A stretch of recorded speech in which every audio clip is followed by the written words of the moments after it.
Today, the host of our webinar is Gabriella Grant. She is the director and founder of the California Center of Excellence for Trauma-Informed Care. This is a tool she developed with Moira Denike, who's also our independent evaluator and does a lot of other work for us. And we also have Natasha here, who's the summer intern, and she'll be there as a conversational partner and also for some tech support. So I'm gonna give it to Gabby, who is the head of it all. Thank you, Gabby. Hey, thanks, Sydney. Moira, are you on the line? I am. I'm right here. Hi, Gabby. Hey. Hi, everybody. Hey, Thanks for coming today. Yeah. Hey, everybody. Thanks for coming in today. We're going to be talking about the Unsafe Behavior Inventory. And what we're primarily looking for are people to join our pilot study. So the purpose of this webinar is to recruit you to join the study, to use the tool, and give us data. So, what we're going to be doing is explaining the tool, but really explaining how.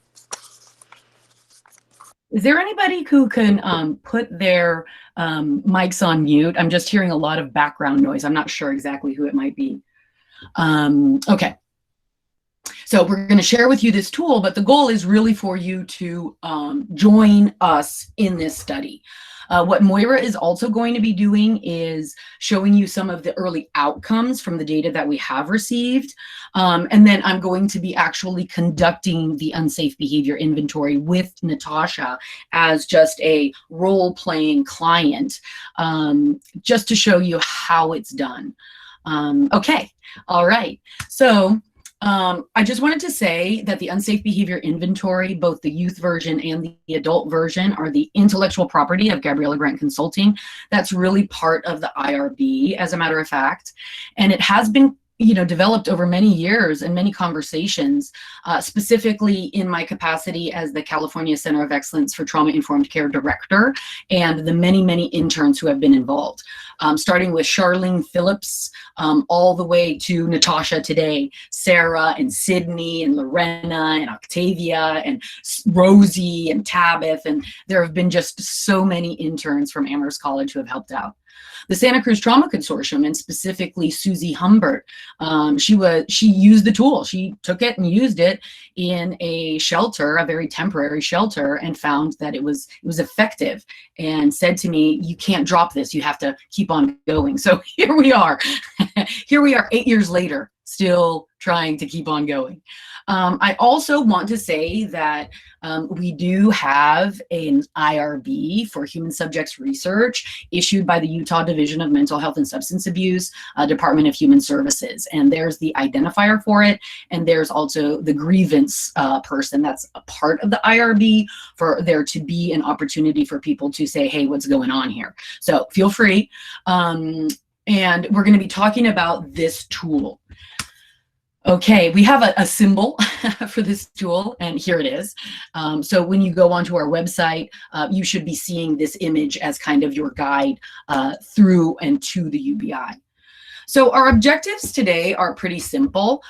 We want to train you specifically on the UBI, also to practice using the UBI in order to administer it to clients, ongoing clients. So we're really asking you to kind of incorporate the UBI into your practice.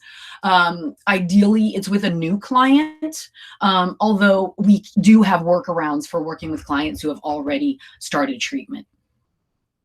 We want to show the anonymous results so far to encourage you to see that this tool might actually be, dare I say it, a game changer. Doesn't sound very researchy though. To improve the UBI process, both for youth and adults, to make this process more effective. We have a lot of process, procedures, protocol, and personnel behind this effort. However, what we lack are recruits, clinicians, professionals with or without licenses who are working with clients directly to give us that data. Does anybody here know about motivational interviewing?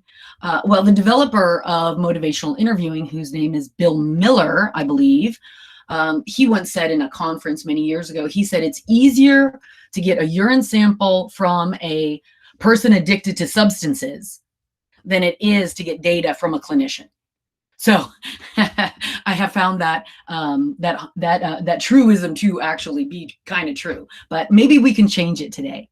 Also, we want to answer your questions, but most specifically, we want to recruit you into the pilot study, get that data, and on the positive side, see a clinical tool that's actually very effective in a lot of different ways, but open to negative data, which is if it's not helpful and it's not working out and it's not doing a good job, then we want to cease and desist and just move on to other things. So those are our objectives in just a short period of time. What is the UBI? The UBI is a tool that measures reductions in unsafe behaviors client report. Now, Moira may or may not, want to allude to research behind client report, but I'm going to say this. Overall, client report is valid. Can there be an individual client who dissembles, right? Absolutely, there can be. But the tool itself should be able to adjust for that, be able to absorb that and still be accurate. So it is client report. Client report has overall in all the studies shown to be, a worthy indicator of what's going on in this person's life.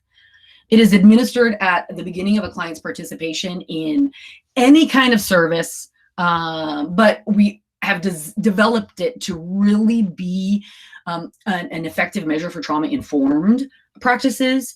For those of you who have been around for a while, you might have realized that sometimes it's hard to measure trauma-informed practice, and the UBI is actually designed to measure that transformation. So keep that in mind. And then again, in any period of time, however, 8 to 12 weeks is what we recommend. So when I say any period of time, I literally mean any period of time. However, we do recognize that generally treatments do take some time, and we're suggesting 8 to 12. But if your service is a 24-hour service or a 72-hour service or a crisis service or anything like that, where you're going to meet a client twice, we can actually implement the UBI and adjust for those workarounds. So, so feel free to work with us. Again, we have a whole big team behind us to help you implement the UBI if you join the pilot study. The UBI is very helpful. It helps treatment providers measure their treatment. Let's say I'm a supervisor and I have clinicians A, B, and C, and maybe A and B are reducing unsafe behaviors. Woo! But C is not. What's going on, right? If I'm a clinician myself, maybe even in private practice, maybe I'm very good, but I want to see areas where I can personally improve. This could be a great way to do that. But what I mainly see is that the UBI cuts through a lot of BS and gets down to brass tacks. And frankly, a lot of people who are in our publicly funded services are really interested in that kind of like, let's get going and make this happen, because they've been around, they've had the rapport, they've, done the things, and that may have been effective short term, but at least what research says is that a lot of our treatments are not really addressing the long-term safety issues. So there's an adult version and there's a youth version, and I'll allow Moira to discuss what those distinctions are. So to join the pilot study, which is our #1 goal here in today's webinar, is that there is a provider agreement. I'll give you that website as well. And as a matter of fact, Sydney or Natasha can throw up the provider agreement survey in the chat right now. Thank you very much. And then you complete the provider agreement. You agree to the protocol as designed through the IRB process, and then you receive the clinical documents. So you're on this webinar now. I'm going to explain it to you. You complete the provider study, provider agreement, agree to the pilot study, and then we send you the clinical documents. Natasha Fernandez is the UBI guru. So, you know, she's here. She's really focused on helping you get that data, get started, make those adjustments, coach you through. If you like a paper version, put it into the SurveyMonkey for you. We can even set up interviews and conduct the UBI for you. So, you know, that's another workaround that we can offer. So keep in mind, we're really adjustable and flexible to help you to implement the UBI, which is fundamentally a very flexible tool. Although right now we have to be not as flexible as we might otherwise be due to the IRB. So Monday through Friday, pretty much, you know, morning to, you know, late afternoon, Natasha is available for assistance. And what she can help you with is troubleshooting the IRB, I troubleshoot the IRB. Actually, Moira troubleshoots the IRB. Troubleshoot the UBI, especially the technology, you know, it can fail sometimes. Coaching and mini trainings, going over this very information again for yourself, for your staff, happy to do it. Paper to data conversion, you know, if you're a paper person, great. Keep in mind, we haven't talked about it yet, but the client can actually do the input onto the survey themselves. They can self-report right into it, even confidentially, if that is something that your program can tolerate. And then, you know, as we mentioned before, we can also conduct some interviews with some discussions and safety precautions put in place.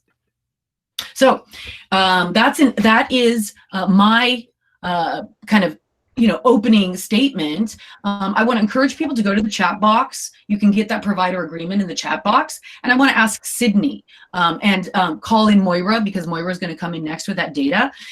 Sydney, any questions or comments on the chat box?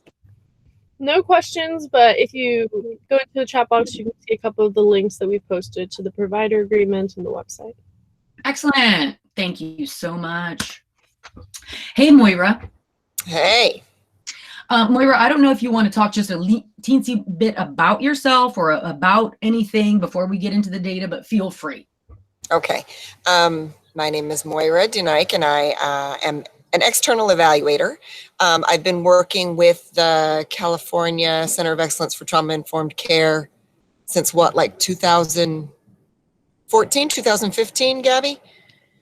Yeah. Something like that. And I began working with Gabby on the UBI in 2017, kind of standardizing it a little bit so that it was already a tool that had been used in practice, but was not really ready for validation as a tool. So I started working with Gabby to create some standardization in the scales, which we will talk about in a second, and to actually make sure that we had a way to capture the data so that we could potentially validate it, which is the pilot that we are inviting all of you to hopefully join today. Very, very encouragingly, we have gotten some results from some early pilot participants, and these are just interim results for a number of clinicians who are currently using the tool. And as Gabby mentioned, we did obtain an institutional review board approval, meaning that we assured and put in procedures to ensure that this is ethical research and that human subjects protections are in place. So with the protocols that we're going to be sending you and the procedures that we're going to be outlining here, they have been approved externally to ensure that we're not going to be subjecting any clients to any undue risk as a part of participating in the study. So our early results show that 79% of clients who did both the pre and the post test of completing the UBI, 79% of them demonstrated reductions in unsafe behavior. And I'm assuming that most of the folks on the webinar right now are people who provide treatment, and you know how tricky it can be to do these pre-post tests. A lot of times there's a lack of trust at the beginning of the relationship. There's a sense of fear in disclosing certain things personally. I've worked with a lot of different programs, and a lot of times with the pre-post test, you actually find increases in the post test on the very things that you're hoping you'll see decrease. You see decreases in the things that you hope will see increase. And a lot of that is because of not establishing trust in the beginning of the relationship. And so the baseline is a false baseline. Another thing that happens is that respondents don't know what they don't know. So they say, oh, this is fine. And then as their awareness of a certain behavior, as their awareness of a certain phenomenon increases, they actually, for the post test, indicate a higher level of that thing, even though the intention was to reduce the thing. This tool very specifically asks about behaviors. There's very little room for that, that response shift bias is what we call it in research to be happening. And so this demonstration of the 79% of clients showing a reduction in unsafe behaviors is a demonstration that this tool is more effective, in my opinion, than a lot of other tools. Let's see the next slide. So we designed the tool to be very sensitive. What the tool is looking for is any reduction in the unsafe behavior. And there's a whole list of unsafe behaviors, which you'll see in the demonstration. So the scale of how often the client engages in these behaviors goes from never all the way to several times a day and almost every kind of thing in between. Because some behaviors you're going to be engaging in, every day. And if you reduce that to even 2 to 4 times a week or once a week, that's a big win. And so we wanted to make sure that the scale was sensitive enough to register any kind of reduction in the unsafe behavior. And then we created this visual to help you as the clinician and to help the client, him, her, or themselves to visualize, oh, okay, where does my behavior fall on this scale? This is kind of a speedometer visual that the clinicians that we've been working with so far, the treatment providers that we've been working, because you don't have to be a clinician to use this tool, that we've been working with so far, they've said that it's very helpful. Okay, next slide. I think that's back to you, Gabby. Okay. Hey, thanks, Myra. So, and if you have any questions, please go ahead and put them in the chat box and we'll get to them. Okay, so we do have a UBI webpage that does have a password to it, but we also have some stuff on this webpage. So I'll go over what the webpage has. We have what's called a recruitment script that's required by the IRB. You agree to read the recruitment script either verbatim or in your own words. So as long as you get the gist of what's going on, that's fine. However, feel free to use the recruitment script. Keep in mind that all the language is through the IRB is required to be at about the middle school level. So keep that in mind. That's a requirement of the IRB. When the client agrees, we have 2 forms. One is for people who are under the age of 18, and we're going to call that assent. 16 to 17, and anybody over the age of 18, we have a consent form. So the IRB does require that we require you to get a consent form. Now, you can also say that the client has already consented and just provide your own consent form. Perfectly fine, as long as we see some sort of consent in your process. Clients that refuse. I'm super interested in anyone who refuses to take the UBI. There's my email, gabbygrant@me.com. You can also send it to other people. I don't know if anybody else wants to know of my team. To state, daily, weekly, if you do it that often, monthly, whenever it is, who refuses. And then maybe we can come up with another process. I'm very interested in people who are refusing and specifically why they might be refusing. I think that's fascinating. In the UBI page, we walk you through, you complete UBI time 1. Each time you, professional, complete the UBI with a client, there is a follow-up survey for you to complete for yourself, which is more asking you, how was the process? So we're interested in the quantitative data as well as the qualitative data. Then you follow up, and we're calling that time 2. And then you, as I mentioned, complete this provider follow-up survey after 1 and 2. So let's go to our open page here. And we are going to be doing a revamp of our website, so you'll see that image. But here it is right here. Here's the unsafe behavior inventory. We're asking you again to join us. It talks about it. This is something that you could definitely give to your boss as the website, right? Here's the online provider agreement. Let's see what that looks like. You know, do you agree? It's pretty brief. So here is the graphic. I'll make that kind of big here. So you agree. And then for every client, that's our recommendation, you obtain consent, you do the UBI, provider input follow-up, wait some time, do some treatment, provide some services, you know, whatever it is. Time 2, you do the provider input, and we consider that one full data set. So we are asking you to do one full data set. But obviously, once people kind of start using it, they start to see, hey, maybe I can actually use this a lot more than I realized. So there's a little bit more information. What do you do next? Here's your provider agreement. Here's some consent forms that if you want to look at them.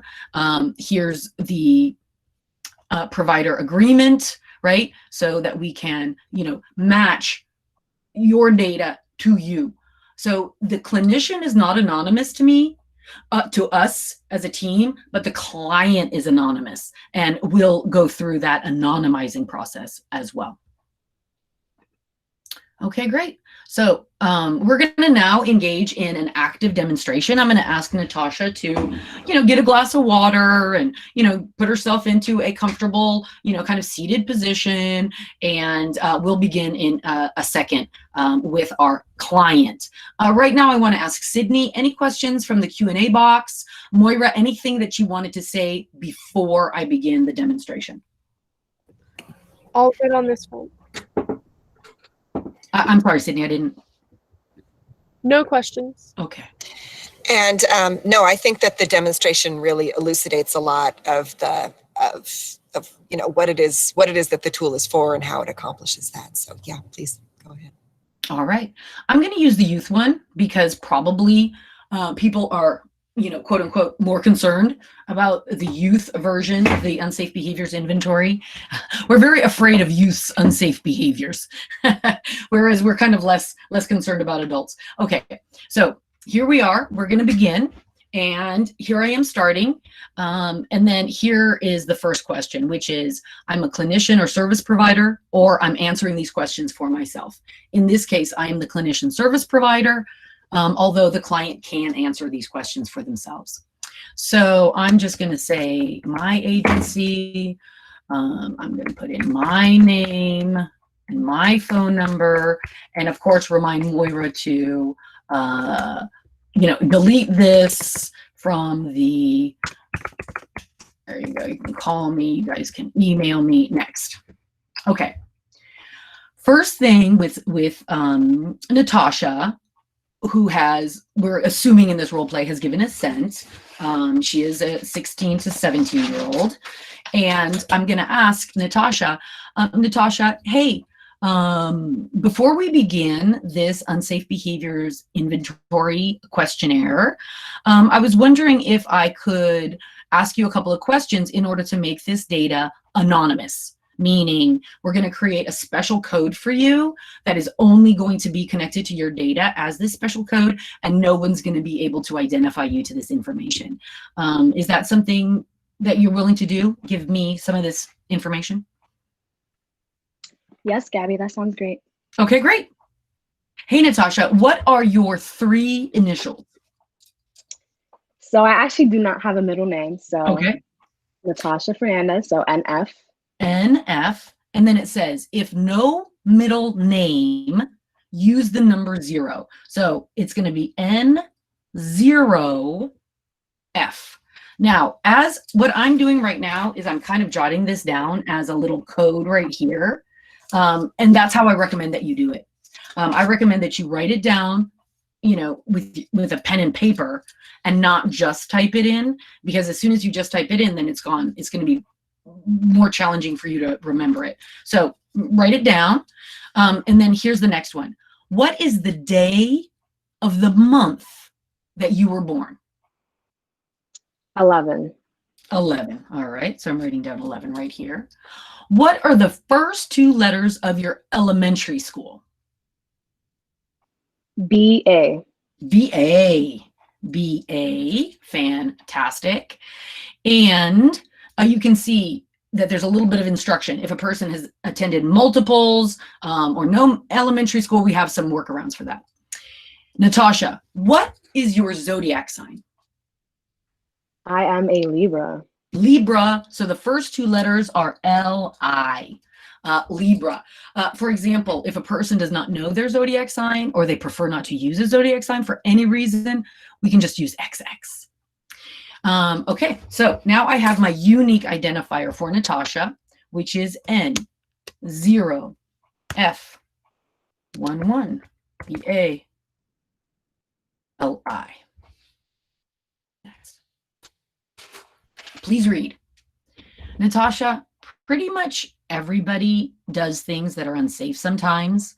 For example, behaviors like smoking and drinking, relationships that aren't really that great for us, putting ourselves in situations that we know are risky and we do it anyway. People do this kind of on a regular basis, as a matter of fact.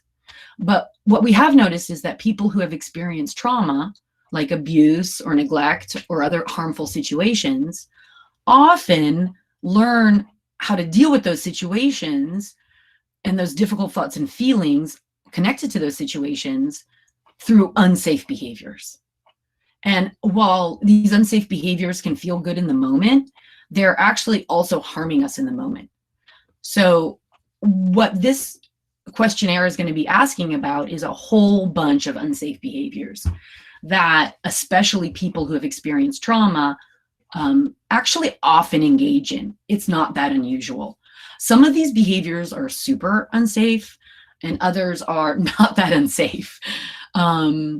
Please look at each one of these items as I speak them out, and you can see them visually, and consider being honest and talking about how often you have been doing these things in this past year, or in this recent time.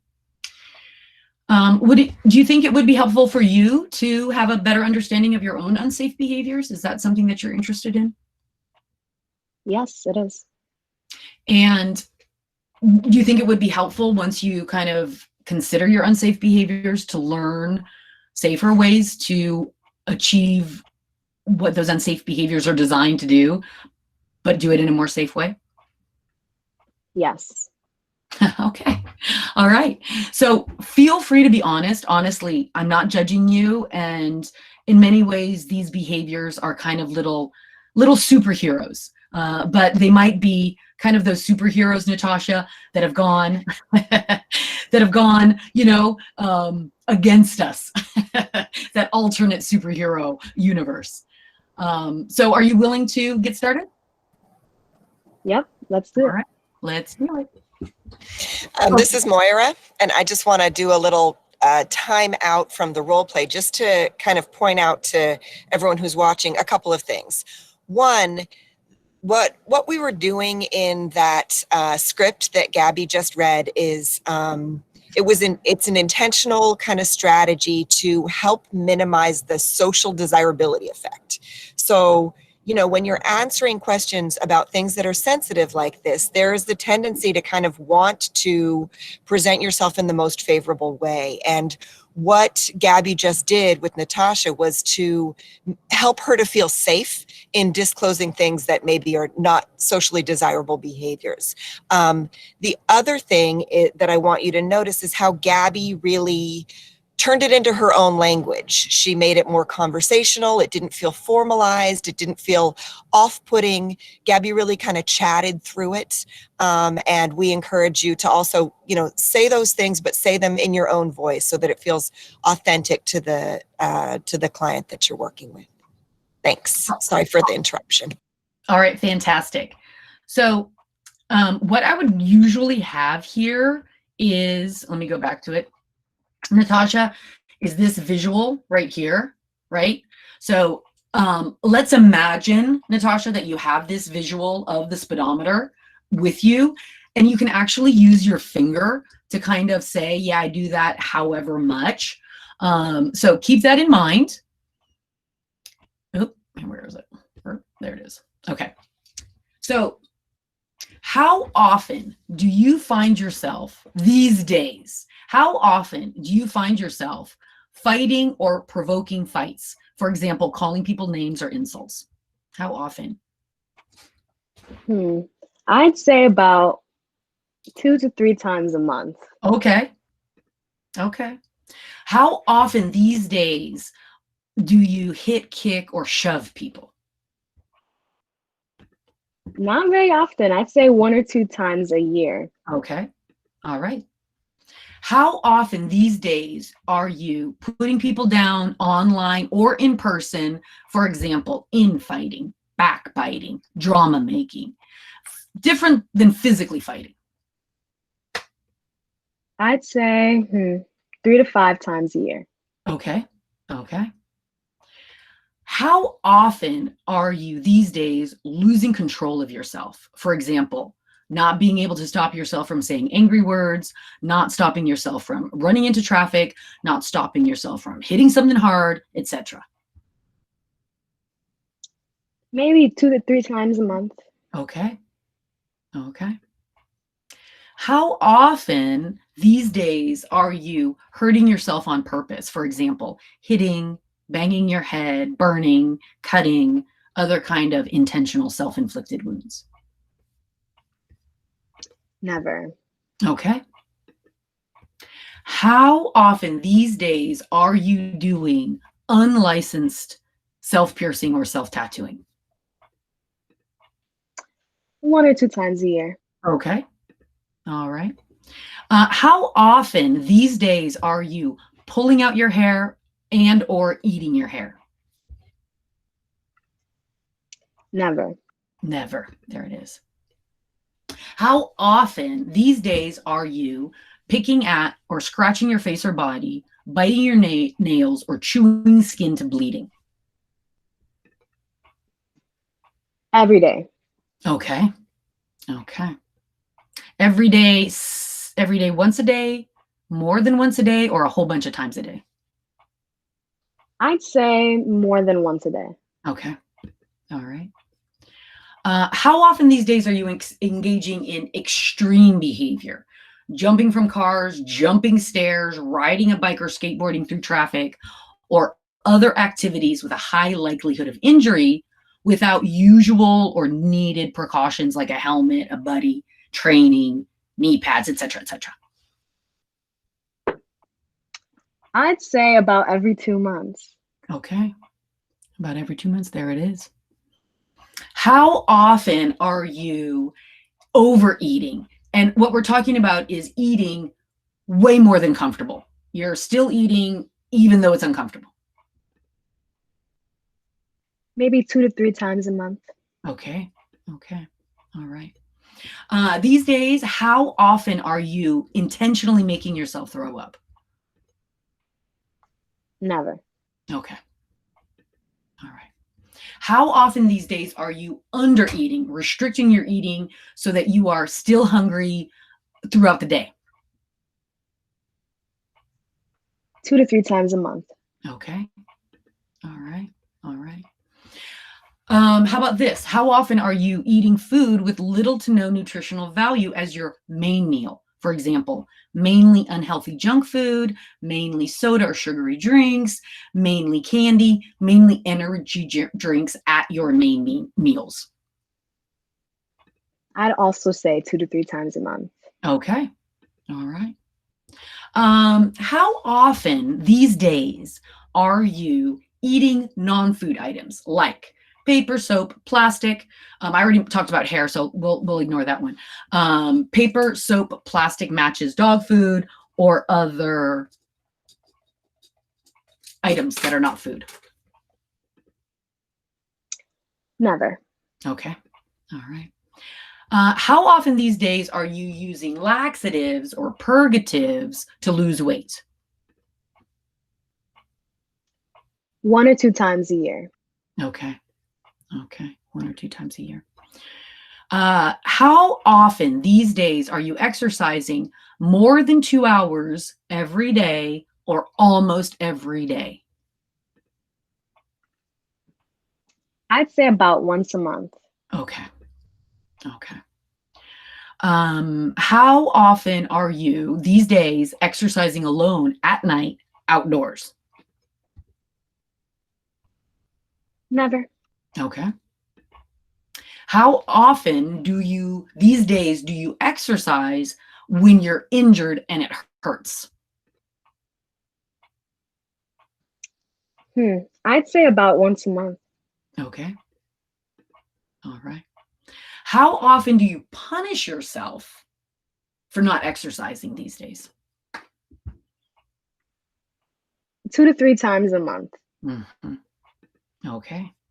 How often are you having sex with people who you think you should not be having sex with these days?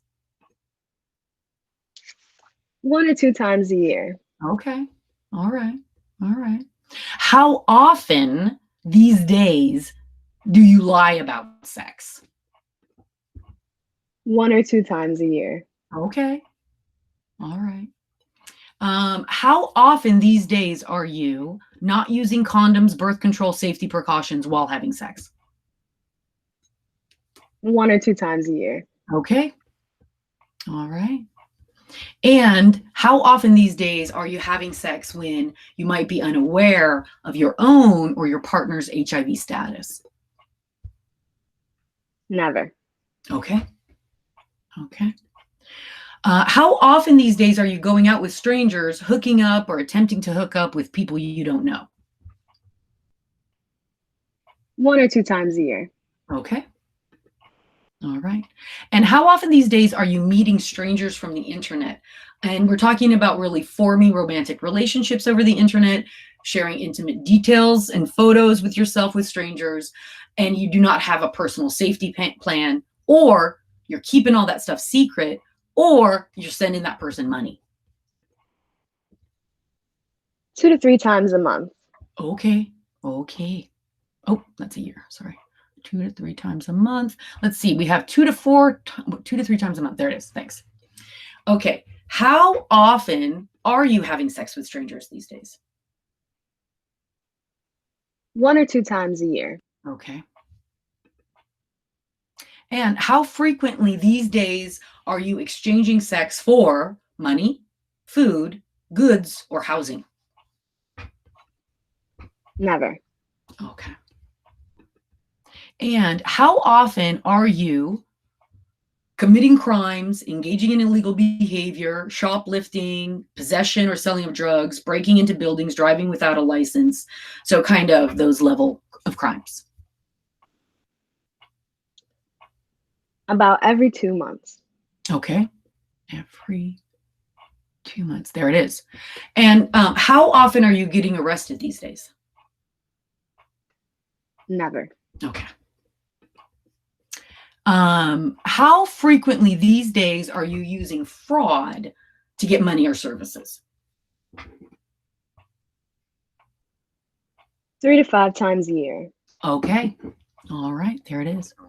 And how frequently these days are you lying about what you're doing or where you are?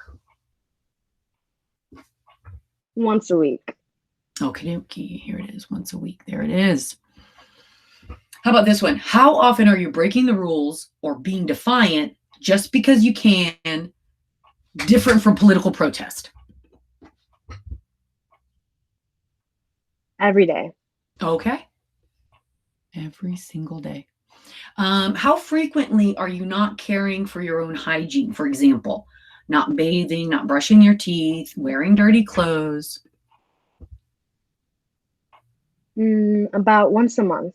Okay. There it is.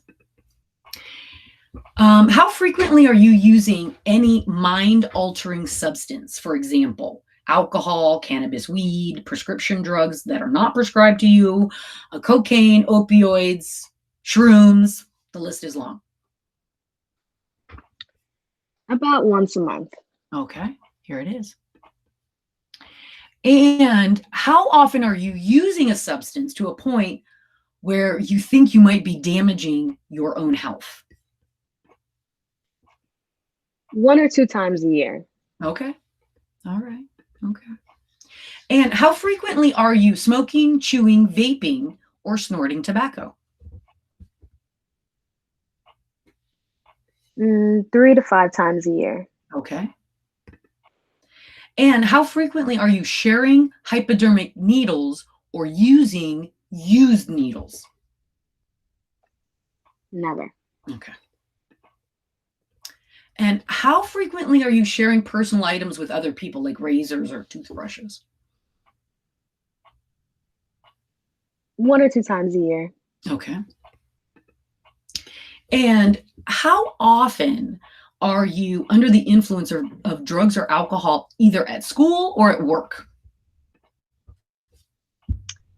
1 or 2 times a year. Okay. 1 or 2 times a year. How frequently, Natasha, are you driving under the influence? Never. Mhm.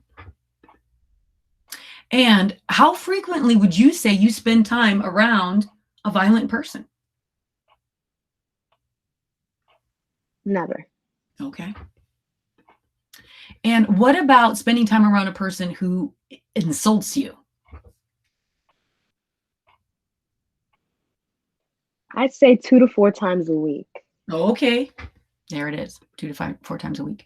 And what about spending time around a person who exploits you? For example, uses you for their own benefit, for their own gain, for their own purposes.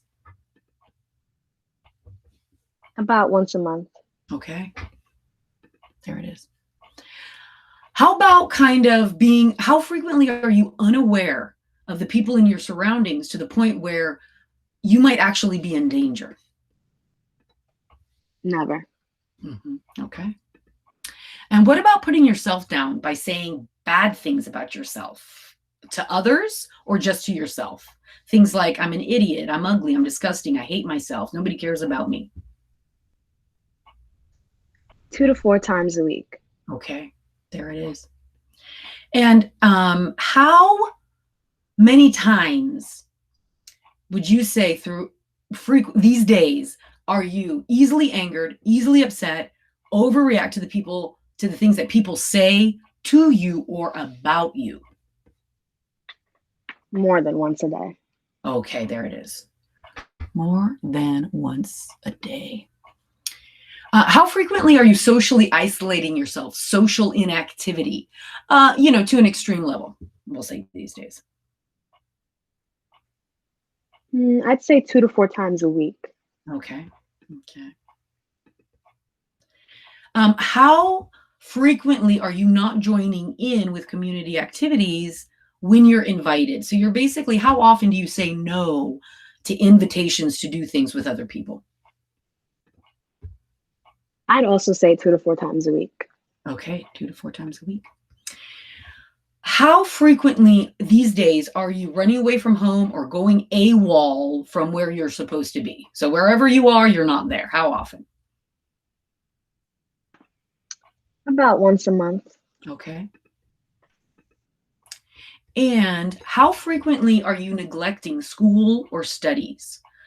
For example, you're not paying attention, you're skipping, you're cutting, you're not completing, you're kind of just slacking off. Once a week. Okay. And how frequently these days are you dropping out of school, quitting a job suddenly, that kind of stuff? Never. Okay. How frequently are you late for appointments like school or job or, things you're supposed to be doing? About once a month. Okay. And how frequently are you oversleeping? And we're calling oversleeping more than 10 hours at a stretch per day. Once a month. Okay. And how frequently are you undersleeping? So we're talking about less than 6 hours at a stretch per day. 4 to 6 times a week. Okay. All right. And how about this? How often are you physically active less than 1 hour a week? Physical activity includes things like walking, jogging, dancing, going to the gym, playing sports. Never. Okay. How frequently are you spending what feels like to you too much time on the internet or social media, watching too much TV, or playing computer games for too long a period of time? Several times a day. Several times a day.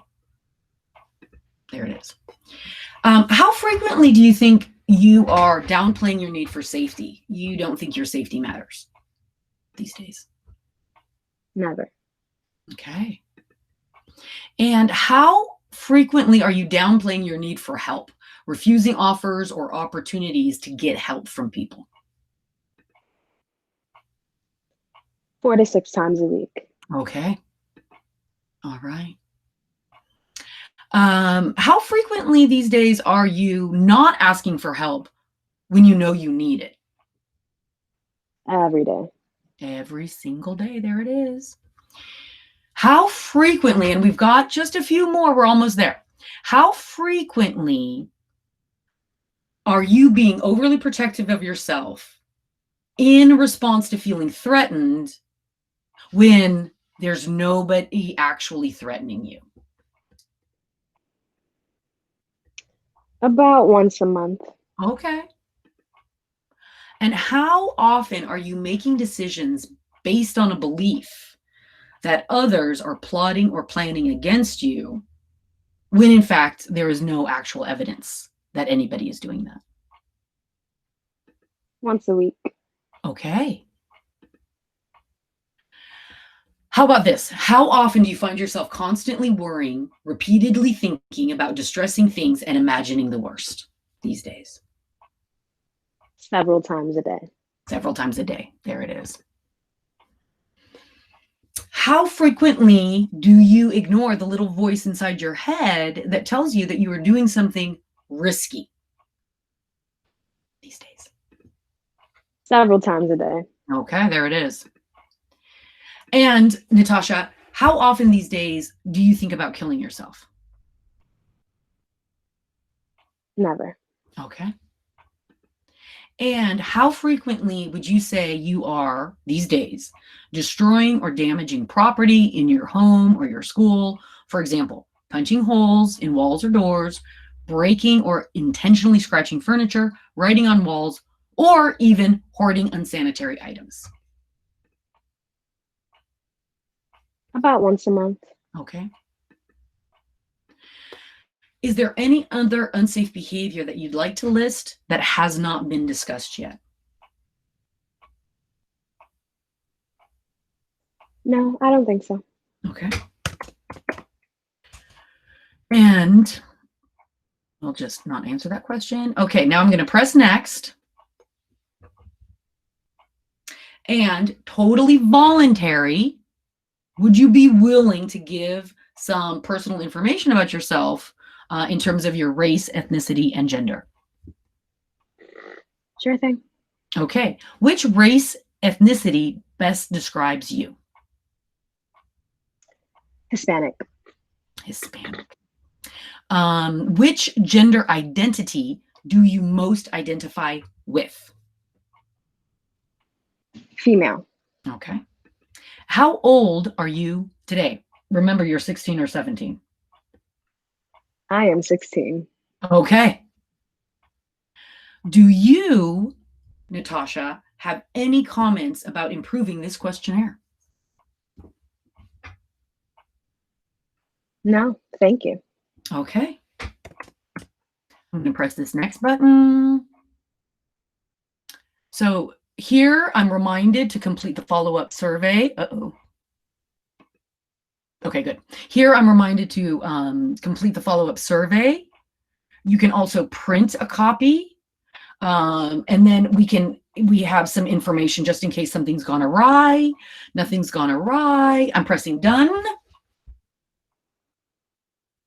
And we have a score.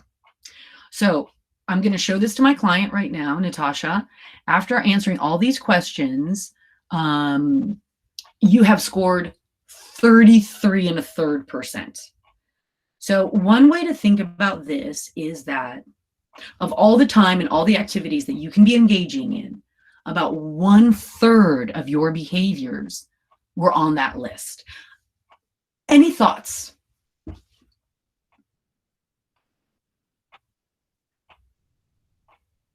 I am a little bit surprised. Mm-hmm. Yeah. And I'm just wondering, is that a surprise because it's higher, or is that a surprise because it's lower? I think it's a bit higher than I thought it would be. Okay. All right. And if we go down here, here's all your scores, which I can print out, but we're mainly looking at, and I'm going to press done in a second, but we're mainly looking at this number right up here, 33.33, right?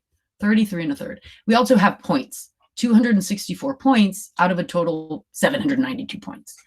So Natasha, would you be interested in seeing if over the next, say, 8 to 12 weeks, you and maybe with my assistance, we can put in place a couple of things and see if they actually reduce those unsafe behaviors and check in for time 2 in about 8 to 12 weeks to see if that number's gone down?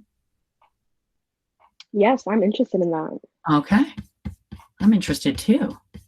So I'm now going to press done to submit all this information, and we'll be able to track your progress. Thank you very much, Natasha. Thank you.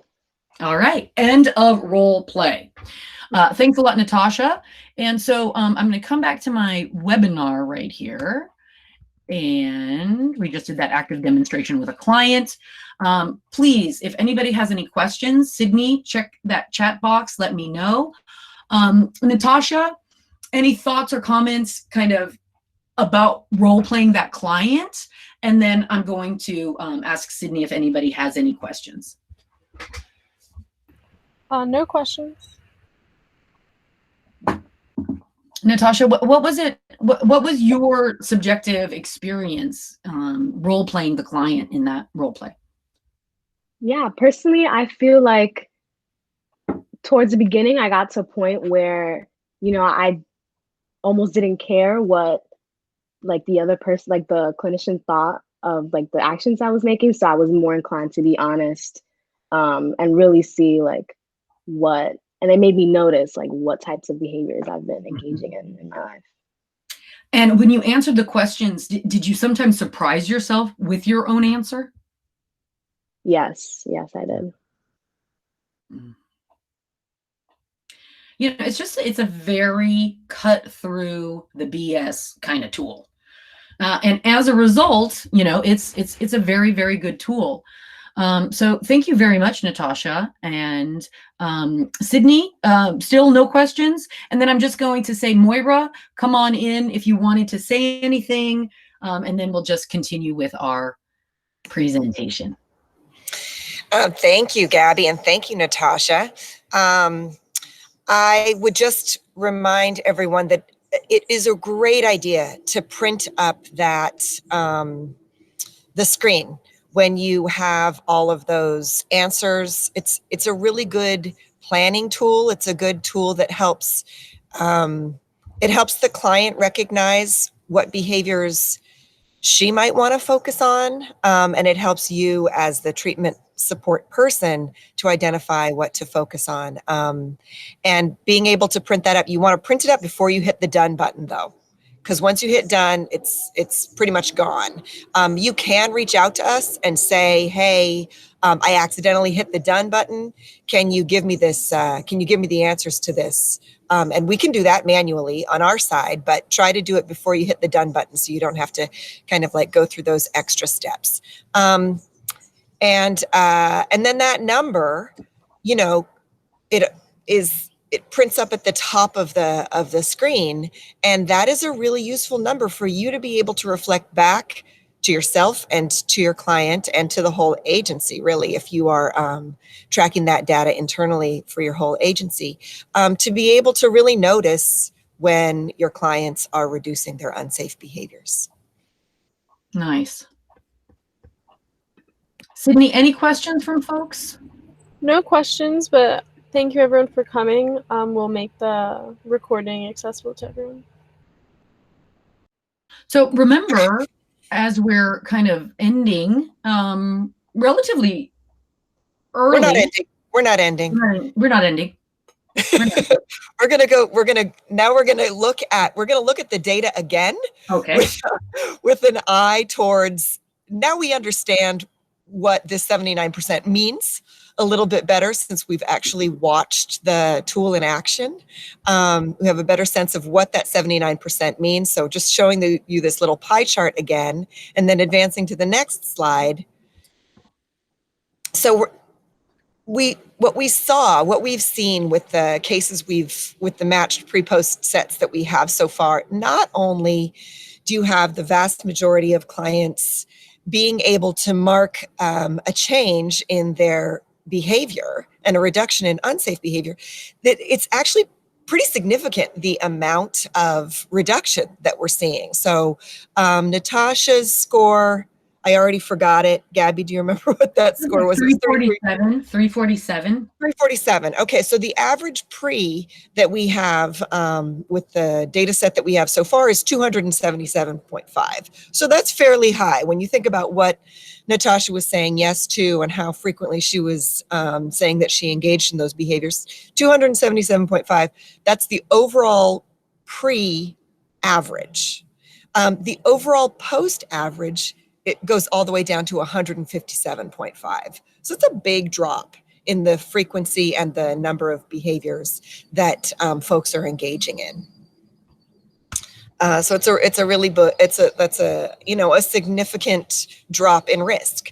So now this one, you notice that some of the questions were about sex and intimacy, intimate relationships and sex. Some of them were about eating and exercise habits. Some of them were about extra-legal activities, getting in trouble.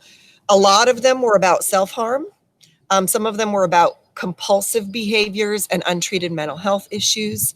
Some of them were about conflicting behaviors, fighting kinds of things. Some of them were just about managing life, dropping out of school, dropping out of your job, not showing up on time. And some of them were about substance use. So what this shows is the average pre and post for each of these domains. We clustered up and created mathematical means for the questions in each of those subdomains and saw that it was very, very likely for people to have high scores, high pre-scores for substance abuse, life management also fairly high. And then the sex and intimacy was a little bit lower for them to have high scores. And then we look at the drops. So really, really substantial drops in that substance use. So this tool helped to bring attention in, again, we believe, a non-judgmental way to these behaviors. Same with the life management skills. And by just bringing attention and then maybe working with a treatment provider to target those behaviors, we see tremendous drops in the frequency with which clients are engaging in some of these risky kinds of behaviors. So, we can, if you do become a user of the tool and you want to be able to see how we create those subdomains, we can share that document with you. But you can also just kind of target, you can just look at what it is that the client is demonstrating a high frequency of unsafe behaviors, and work with that client to kind of say, is this something that we should target? Can we work together to reduce the level of unsafe behavior that's happening in this area? All right, wonderful. I actually hadn't seen that slide. That's fantastic. It also reflects pretty much what I've seen over the years of conducting treatment. I conduct Seeking Safety, which is really focused on reducing unsafe behaviors, is that the more unsafe the individual, the more interested in increasing their safety. It's not how we culturally think. We think, oh, unsafe people don't care about their safety. But that has not actually been what I have experienced. So the more unsafe the individual, the more they really want safety, but they don't want to be judged and humiliated in order to achieve it. So that's the key. Remove the judgment and humiliation, and then we see this orientation towards safety. I also see this, just, Moira, for your information, when we use kind of PTSD scores, in particular, the Trauma Symptom Checklist 40, which is also a frequency reduction, is that highly PTSD symptomatic individuals tend to get the biggest gains in reduction. It does make really good sense. So the potential benefits to you in joining our study are, one, an objective measure for client and agency, both individually, Natasha, but also aggregate. You saw the data, right? Very interesting. You can use a lot more of this kind of analysis within your management structure for your agency. So instead of all kinds of subjective things, or just operating through contracts and doing whatever the contract wants, we've got this third way, which is it effective? Is it effective? Is it effective? And honestly, that's a better way to go up against changes and cuts and, policy reviews and whatever other things these contracts kind of throw at us.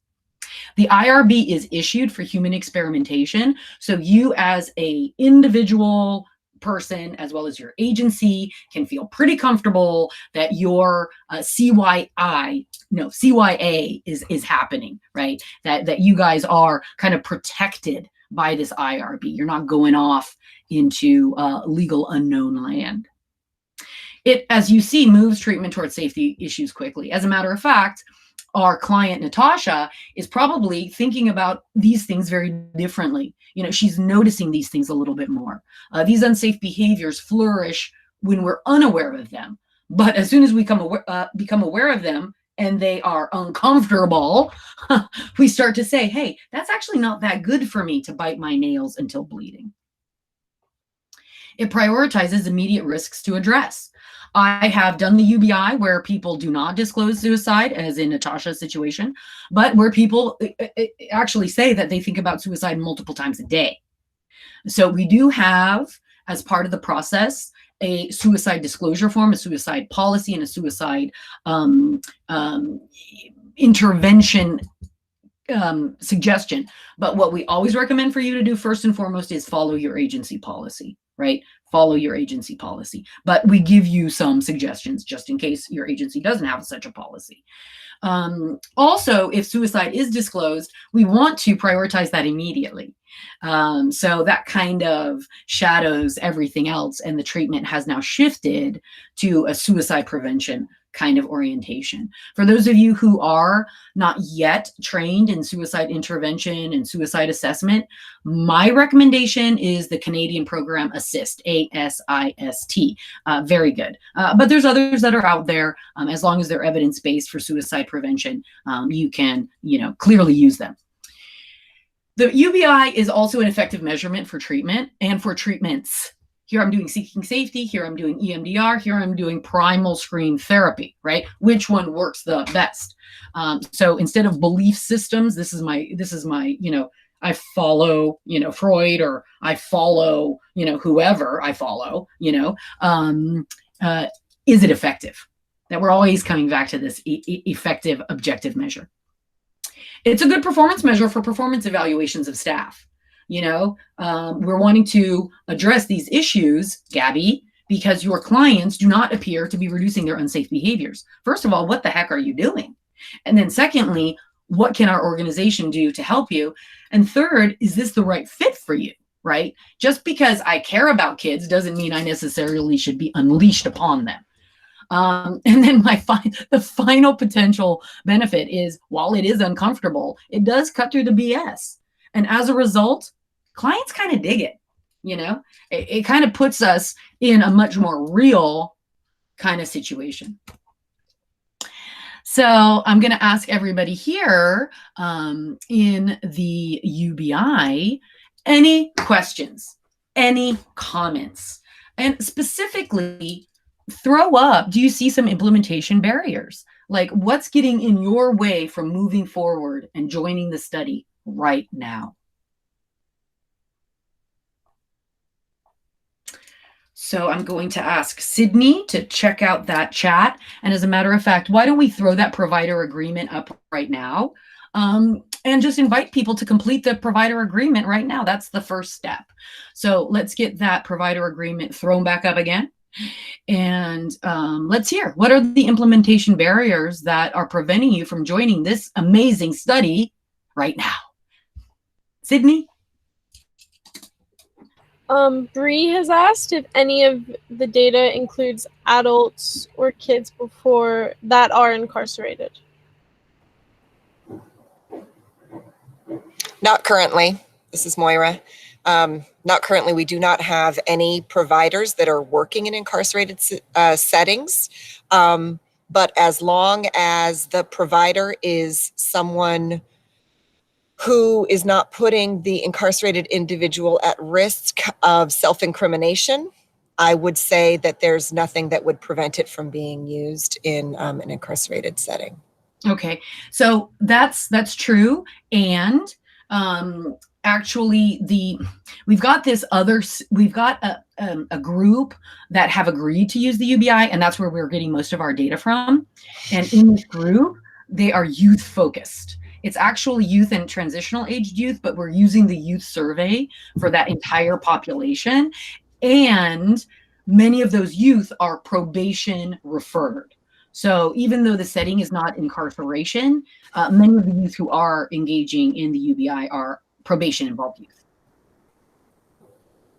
And the study where we're getting all our data from is only using the youth version, not the adult version.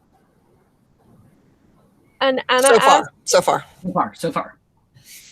If the study is limited to Santa Cruz. No, the study is not limited to Santa Cruz. As a matter of fact, the study is currently being conducted in Utah.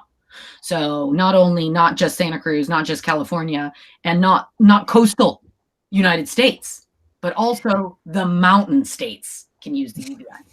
But honestly, it can go anywhere. And we are also translating it into Spanish. As we speak. That's all the questions for now.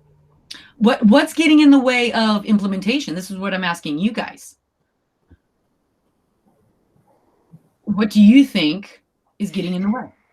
Why not use this tool? Why not join a study? You can put in things like, I have to get approval from my boss, or I need more training, or, I work with school kids, whatever it is. Let's see if anybody can throw up some. What are implementation barriers to using the UBI with at least one client? What are the barriers? April needs approval from their district. Okay, fantastic. So, who was that? What was that person's name? April, feel free to get in touch with Natasha, and we can, help you present this information to your bosses. Make sure that you have, some information to provide to them.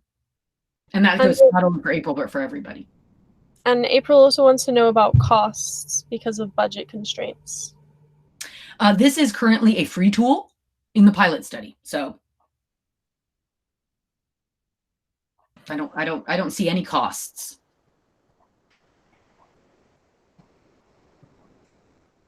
Just the cost of doing it, however much that costs.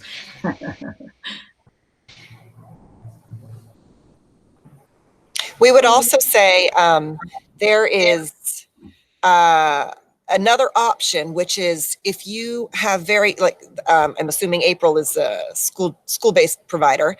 If you have very limited periods of time where you're working with your clients, like 10 to 15 minutes at a time and you're worried that you can't get the entire thing finished in one sitting, we do recommend trying to get it finished in one sitting.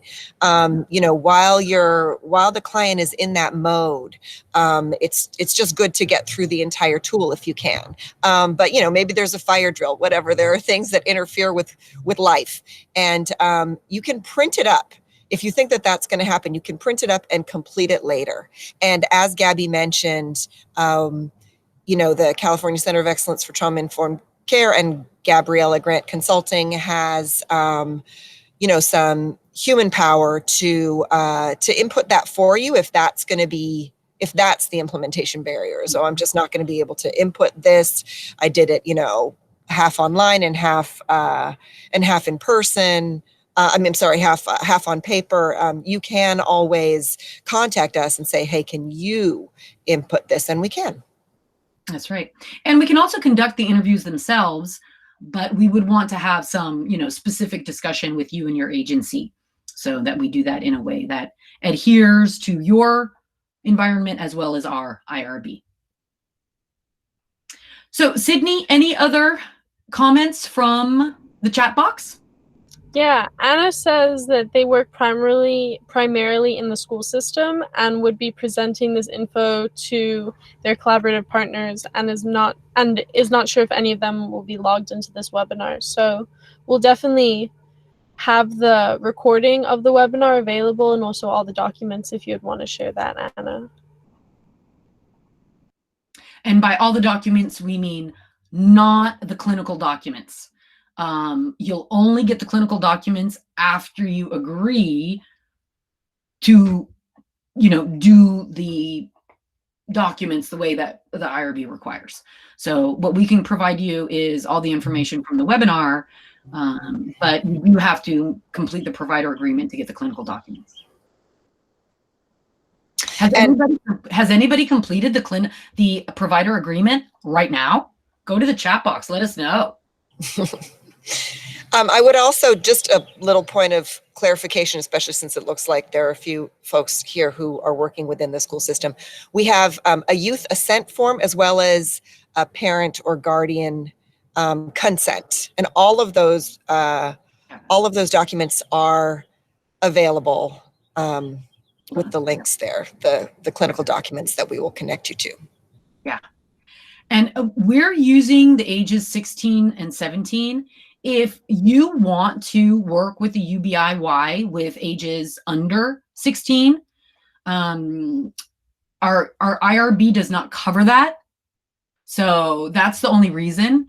However, there could be a possible IRB that does cover it. So it's not impossible. It's just not covered by the IRB. Right, that's right. Thanks, Gabby. That means that if we do get data for a client who is under the age of 15, we're not legally allowed to use it in our study, but that doesn't mean that you and your agency might not decide to adopt it in that way. And there's also a concern with the sharing of student information and wanting an MOU. Sharing it, well, keep in mind that it is anonymized and that the IRB is in place in order to protect the client, the student. So there are protections already inherent in the tool. However, if your organization, your school district is actually interested in doing a significant research project using the UBI, I would be very interested in doing an MOU. Yeah, but you know what Gabby was saying there, you can assure your district that the outside researchers are not going to have any idea who your client is. We're not going to get their name. We're not going to be able to track it back and figure out who those people are. You will know, but we will not know. And then I would also say, you know, in terms of the consent and assent forms, those are for your internal records. We are asking you to make sure that you obtain informed consent from everyone who participates in this, but you don't send us those forms. So we don't ever see their names. You agree to do that. in the agreement. And Jenissa says that they work primarily with individuals with intellectual disabilities that do engage in unhealthy behaviors and often lack insight into their behaviors. Do you think the UBI tool would be an effective tool for them? Okay, well, that's an interesting question. And person who said that, feel free to reach out to Natasha. Here, let me find Natasha's number again. Here it is. Feel free to reach out to Natasha, because we can definitely work with you. However, that being said, so keep in mind that we're willing to work with you, right? That being said, in all the reviews of all the tools related to trauma, in terms of PTSD symptoms or the trauma symptom checklist 40, or other kind of tools that have been used in order to assess trauma and trauma-related disorders in populations, IDDD, intellectual and developmental disability, has shown that these tools are actually effective. So what I would be very interested in possibly doing with whoever is asking this question is, talking to you and seeing, does the UBI actually effectively measure reductions with people with IDDD? My hypothesis, yes, it does. There was, with the one word, there was one word, Moira, that kind of was like, I don't know if this is a middle school word, which was purgative. So, we can definitely, add in makes you vomit, right? But with the one exception of the word purgative, maybe laxative makes you poop, the entire UBI has to be in the middle school level, right? So we're already at the middle school level. And they're very concrete behaviors, right? So I don't think it's an insight related issue. That's my hypothesis. So I think it's going to hold true, but let's test it out. Let's see. I actually think all of us kind of sometimes lack insight into our unhealthy behaviors, and that's one of the benefits of the tool is to help connect those dots for all of us. Yeah, exactly. Okay, nicely said. I don't think people with IDDD have any less insight really into these unsafe behaviors than people without those kind of challenges.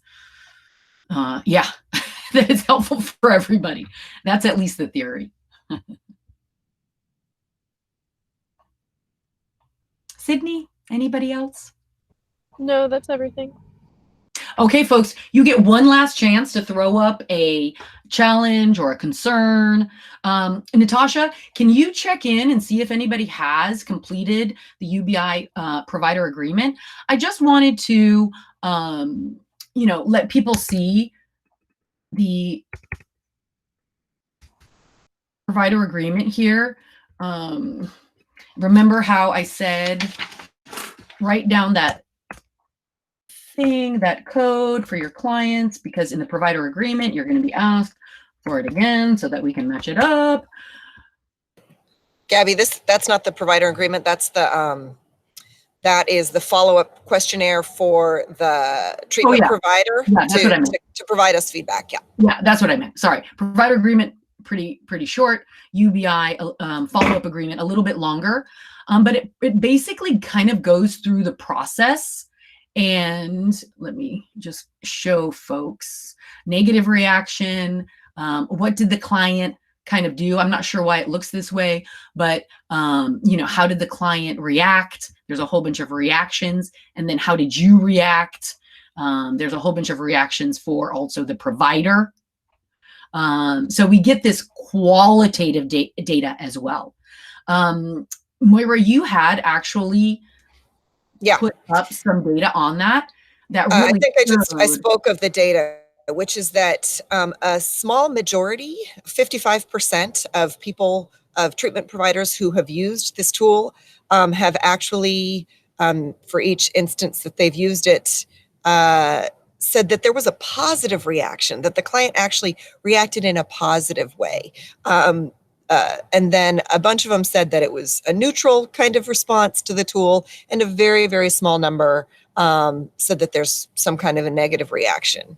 So but actually most people, and most times that it's been used, the provider has said that the client reacted positively. Yeah, and very few. One client, I think in our relatively small data set, had a negative reaction, according to the clinician. 2 clinicians have had a negative reaction. So interestingly, you know, in this very, very small sample, we've actually seen the clients generally have a positive. It tends to be the clinician that has more. And I think, you know, this is at least my hypothesis, that it's because the tool is asking the clinician to ask all these questions without intervening. And that might be the real challenge. And you know, some of the negative things have just been that it's a bit long. And it is a bit long, but that's, you know, it's part of the process of really helping to unearth, you know, how to target the unsafe behaviors. Those of you who have worked with other evaluation tools, I mean, how often does a client have a positive reaction to completing an assessment tool or an evaluation tool? I actually think that 55% having a positive response is kind of extraordinary, worth noting. Yeah, yeah. I mean, overall, I'm going to say that the UBI is really a very useful tool. So we're hoping. Hey, Natasha, did anybody sign up as we were talking during our UBI?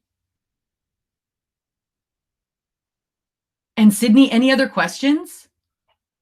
Not as of now. Okay. Questions? All right.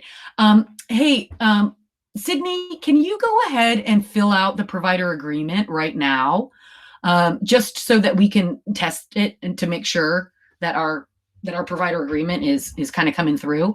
And what we also want to say to all of you is thank you very much. We really appreciate all your hard work, especially during a pandemic. I feel that the UBI tool is going to be even more effective during a pandemic for all kinds of reasons that we didn't really get into today. And that we're going to edit and put this up on our website, and we're going to be really communicating with all of you who have signed up. You're our hot list to get you guys signed up and really giving us that data. So with that, Natasha, Sydney, any final words from Natasha or Sydney? No final words. Thank you. Thank you. Yeah, thank you. Thank you, Natasha. Moira, any final words? No, thanks everyone. I find this project to be such an exciting one, and I'm really happy to be involved, and I look forward to getting some more data. Yay for data. With that, everybody, stay safe. Check out the UBI for yourselves, if for anybody else. Our own unsafe behaviors are something that we can do something about today. So if it was helpful for you just taking this webinar, great. But maybe it can help some clients too, and that's our goal. So with that, everybody, have a great Friday. Stay safe, socially distance, wear that mask, wash those hands. And with that, everybody, bye-bye. Bye.